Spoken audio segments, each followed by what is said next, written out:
Honey ఇప్పుడే చూడడం జరిగింది. సో సినిమా ట్రైలర్ చూసిన తర్వాత హారర్ మూవీ ఏమో అని అనిపించింది, కానీ బట్ ఈ సినిమా నిజంగా థ్రిల్లర్ జోనర్ అన్నమాట. ఎంత థ్రిల్లింగ్గా అనిపించిందంటే, okay these kind of movies వస్తూ ఉంటాయి కానీ బట్ ఆలోచింపచేసే సినిమా అనమాట.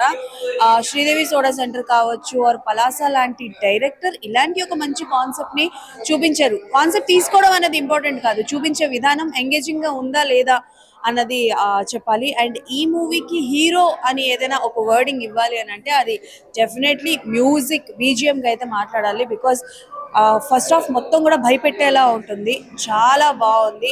అండ్ అంతేకాకుండా నవీన్ చంద్ర గారి పర్ఫార్మెన్స్ అయితే పీక్స్లో ఉంటుంది. అండ్ ఆ అమ్మాయి ఆర్టిస్ట్ చిన్నపిల్ల, తను కూడా చాలా బాగా చేసింది. అండ్ నవీన్ చంద్ర గారి వైఫ్ క్యారెక్టర్ చేసిన ఆవిడ అయితే oh my god super hit అనమాట. నాకు తెలిసి సూపర్ మూవీ, డెఫినెట్లీ ఒక్కసారైనా థియేటర్లో ఎక్స్పీరియన్స్ చేయాల్సిన సినిమా.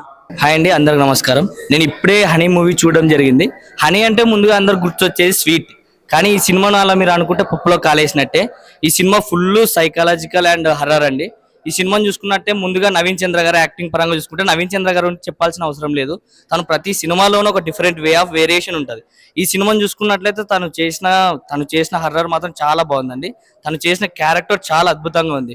అంతేకాకుండా దివ్య పిల్లయ్య గారిని చూసినాం. దివ్య పిల్లయ్య గారు అంటే ఒక గ్లామరస్ అట్లానే అనుకుంటారు, కానీ దీంట్లో చూసుకున్నట్టయితే సెకండ్ హాఫ్ భాగంలో మాత్రం చాలా అద్భుతంగా చేసిందండి.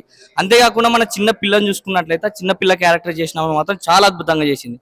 ఎందుకంటే ఈ రోజుల్లో సైన్స్ నమ్మే ఈ రోజుల్లో కూడా మూఢనమ్మకాలను, దాటి వల్ల వచ్చే చుట్టుపక్కల ఉన్న ప్రజల్ని, తన సొంత ఫ్యామిలీని చాలా మంది కోల్పోవడం జరుగుతుంది. అలా కోల్పోకుండా ఉండాలంటే ఈ సినిమా చూస్తే చాలా అనిపిస్తుంది.